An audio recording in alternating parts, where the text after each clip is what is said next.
السلام عليكم، صباح الخير عليكم ومرحبا بكم فيديو جديد على قناتكم سناء زيدان. كي دايرين؟ لاباس عليكم بخير؟ نتمنى باش تكونوا في احسن الاحوال.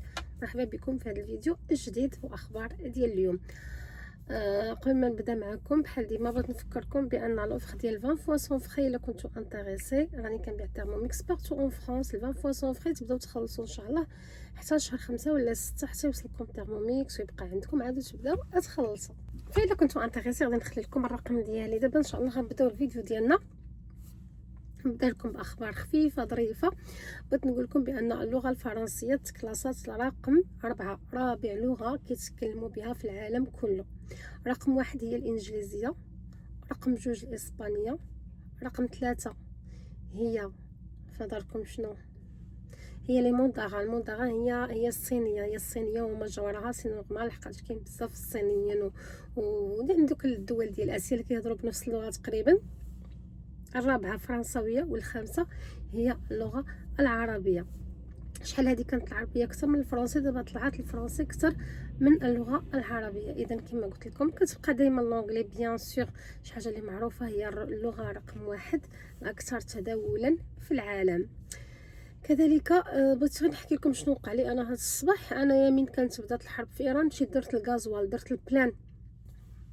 من درت البلان درتو بورو 68. بصراحه الطوموبيل ديالي ما كتاكلش بزاف الحمد لله. بقيت كندور به، ما درتش بزاف درتو تفاصيل. ما تخيلوا من نهار بدات الحرب حتى اليوم عاد مشيت ندير عاوتاني الغازوال. نهار اللي بدات الحرب ولقيت الناس كاملين مجموعين وكيقولوا غنديروا الغازوال وخايفين انه يغلى بيان سور وعندهم الصح، درتو بأورو 68. اليوم درتو بجوج أورو 31. دابا عاد درتو بجوج أورو 31. شوفوا الفرق 33 سنتيم في هاد المده هذه. شوفوا شحال ارتفع ثمن الغازوال. يعني باختصار الرؤساء ديال الدول كيخترعوا الحروب، كيديروا الحروب، وحنايا اللي كنخلصوا. وحنا يعني فلوسنا نقولوا باش نديروا بها شي حاجه كتعجبنا ولا نشريو بها شي حاجه كتعجبنا، خاصنا غير نزيدوها في الماكله، نزيدوها في هاد الحوايج ديال الحياه الاساسيه اليوميه ديالنا، ما يخليونا لا نديرو هاك ولا هاك. فوالا. كذلك ابتداء من 1/4 2026 نتوما كتعرفوا بلي اي واحد مسافر مع واحد المبلغ مالي، مثلا كتسولوني سنه شحال دي معايا للمغرب، كنقول لك ما خصكيش تفوتي 10 المليون مغربيه، ماشي 10,000 اورو، مي 10 المليون مغربيه. الوغ خاصكم ديكلاريو المبلغ، سواء مشيتو في الباطو سواء مشيتو في الطياره خاصكم ديكلاريوه. شنو غيوقع الا ما ديكلاريتوش؟ الا لقاو عندكم يقدروا يحيدوه لكم وتبقاو عاوتاني طالعين نازلين المهم دابا في 2026 نهار 1 في شهر 4 غيبدا واحد القانون ان هاد لا ديكلاراسيون ما غاديش تكون غير الا كنتو خارجين من الاتحاد الاوروبي، كذلك الا كنتو داخلين مثلا من فرنسا لاسبانيا، من فرنسا لبلجيكا، من بلجيكا لهولندا. الا فتو هذا الرقم هذا خاصك ديكلاريو هذا المبلغ هذا.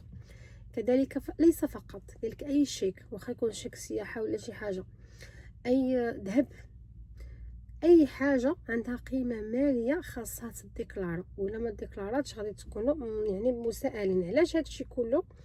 قالك سيدي لانهم هما على حسب غسل الاموال والارهاب، يعني وكما كيقولوا لا جريمه المنظمه. فوالا. غادي تقولوا لي كيفاش نديرو نديكلاريو. قالك سيدي الا كنتو غاديين من دوله اوروبيه لدوله اوروبيه، بحال دابا غاديه من فرنسا لاسبانيا، ماشي ضروري ديكلاري في فرنسا، ولكن من توصلي لاسبانيا خصك ديكلاري، يعني عند وصولك خصك ديكلاري فين؟ في مصلحه الجمارك في المطار مثلا. الا كنتي غاديه من فرنسا للمغرب خصك ديكلاري في فرنسا. فهمتوا الفرق؟ الفرق هو انك الا كنتي خارجه من دوله اوروبيه لدوله اوروبيه واحده اخرى، حتى كتوصلي للدوله اللي مشيتي لها عاد كديكلاري. ولكن الا كنتي غاديه من فرنسا لدوله خارج الاتحاد الاوروبي فكتديكلاري في هذيك الدوله اللي راكي غاديه منها، غاديه من اسبانيا، غاديه من ما عرفتش من بلجيكا، من هولندا، خاصكم ديكلاريو بها. بون كما قلت لكم الفو فيغ اتونسيون مع هاد الحوايج. دابا انا هاد المره ملي مشيت للمغرب بجوج مرات والديوانه في المغرب كيسولوني شحال الفلوس جايبه معايا. سولني المره الاولى وبقاشني واحد التقيشه هي هذيك، وعاوتاني سولني المره الجوجه.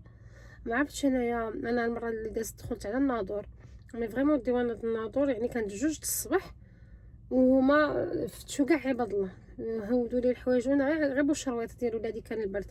هودوا لي كاع السيكان من اللور وداكشي، وكيسولني كل مره شحال الفلوس جايبه معاك، شحال الفلوس جايبه معاك شي الكتروميناجي، جايبه كذا. بون قبل ما نكمل معكم الاخبار بغيت نجاوب على واحد التعليق ديال شي وحده سميتها اسماء وادي ولا ما نعرف شنو، كتبالي على اللي شاركت معكم في الفيديو السابق الخبر ديال المينانجيت اللي منتشره في بريطانيا ومات بها واحد الشخص هنا في فرنسا وخافوها باش تنتشر، والناس بزاف مشاو كيديروا التلقيح. قالت لك واش خلصك شي حد باش تخلعي عباد الله باش تعرفي راسك غبيه.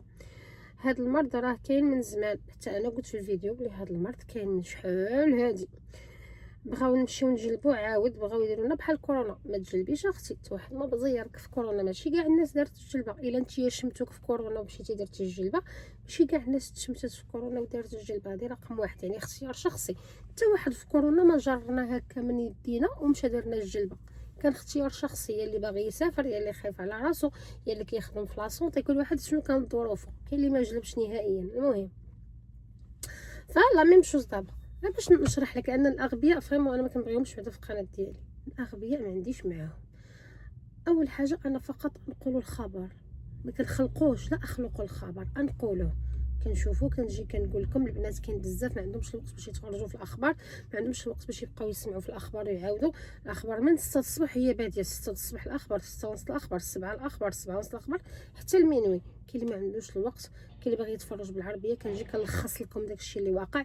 ما انا جبت لكم تصاور ديال الناس في بريطانيا دايرين الصف باش يديروا الفاكسان، باش يديروا لي تيست، خايفين كانوا كونتاكت مع شي حد. الناس كيخافوا على راسهم، كاين اللي كيخاف على راسو. والمينانجيت مرض صعيب ما كيعطيش فرصه، كيخافوا الناس على راسهم. فالمهم اولا نقولوا الخبر لا اخلقوه، داكوغ. ثانيا كنقولوا للناس المهتمين، الناس اللي ما عندهمش الوقت باش يسمعوا الاخبار، كنقول من الاحسن نلخص لهم ونجيب لهم خبر مره خفيف، مره قاصح، مره اللي كاين. انا ما كنخلقوش اللي كاين.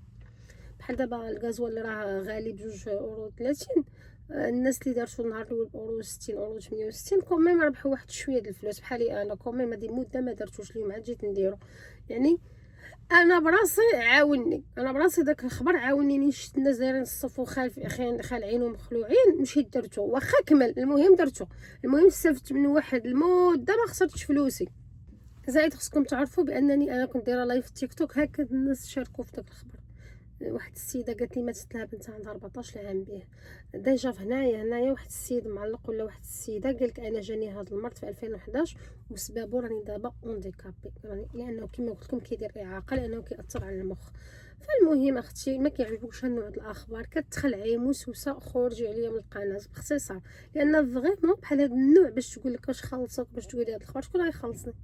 شكون غيخلصني؟ مثلا عيط لي ماكرون من هادشي كله. اليوم الرئيس الفرنسي ماكرون عاوتاني استدعى مجلس الامن ومجلس الدفاع الفرنسي باش يهضر معاهم ويديروا معاهم لي بوين على شنو واقع في ايران، شنو واقع ما بين ميريكان واسرائيل وايران. وهذا الشيء كامل نتوما كتشوفوا كيفاش كيأثر علينا بطريقه غير مباشره. البارح لمجرد ان ترامب قال بلي ما غاديش يضرب 5 ايام المناطق الحيويه اللي فيها الطاقه في ايران، انخفض تو تسويت السعر ديال البترول وداك الشيء. غير هي جلست واحد شويه السوايع ولا ضرب. قالك لا انا ما قلتلكمش ما غاديش نضرب ايران، انا قلتلكم ما غنضربش الطاقه اللي في ايران، ايران غادي نضربها. بحال اللعب ديال الدراري الصغار. كذلك بغيت نقول لكم الا عندكم الشميشه استغلوها اليوم، حيت بارتيغ دو دوما عاوتاني غادي ترجع البرد والشتا والجو ما غاديش يبقى زوين. فالا كنتو خاطركم في شي خريجه ولا في شي حاجه ساكنين في فرنسا، خرجوا اليوم استغلوا الوقت ديالكم، حيت غدا غادي يرجع البرد والشتا. كذلك بالنسبه للناس اللي مهتمين بالفيزا شنغن، الفيزا شنغن غادي كتطور، وبزاف ديال الدول ديال الاتحاد الاوروبي غاديين بالتدريج باش يردوها فيزا يعني الكترونيه. يعني غادي تبقى فيزا الكترونيك اللي غادي تبقى كتطلب اونلاين. سي فغي واخا طلبوها اونلاين، خصوصا الا كانت اول مره غادي تطلبوها، خاصكم على الاقل تحضروا مره واحده باش يديروا لكم البصمات وباش يتاكدوا باللي نتوما هما الشخص يعني المعني بالامر. ولكن من بعد غادي تبقى كما قلت لكم اونلاين، غادي تبقاو تسكانيو الورق ديالكم وتصيفطوهم وتبقاو عندكم واحد لو نيميرو دو سويفي باش تشوفوا فين وصلت الفيزا ديالكم. قالك هادشي الهدف منه هو تسريع الطلبات، يعني دغيا دراسه الملف ويبقى كلشي مهم كما قلت لكم كتخلصوه الكترونيا.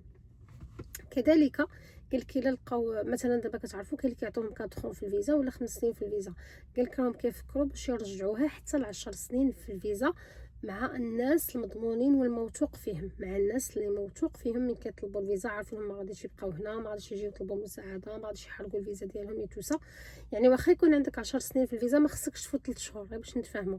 عندك 4 سنين في الفيزا ما خصكش تفوت اللي فات 3 شهور حرق فيزتو واخا يكون عندك فيها 4 سنين، لان ما خصكش تفوت 3 شهور في شي دوله اوروبيه، خصك تخرج وتولي تدخل. داكوغ، تخرج وتولي ترجع. فالمهم هذا هو اللي كاين، راهم باغيين يردوا لي فيزا يبقاو يعني طلبات التاشيره تكون كلها الكترونيه. يعني كما قلت لكم غادي يبداو بالتدريج على حسب الدول. مثلا ايطاليا صافي بغات كتفكر فيها، الاسبان، فرنسا، كلشي راه كيفكر باش يمشي في هذا الاتجاه هذا. بلا ما نزيد نطول عليكم، تهلاو لي فراسكم حتى الفيديو الجاي ان شاء الله. ما تنسونيش بجيم، ولا عندكم شي سؤال كتبوه لتحت. والسلام عليكم.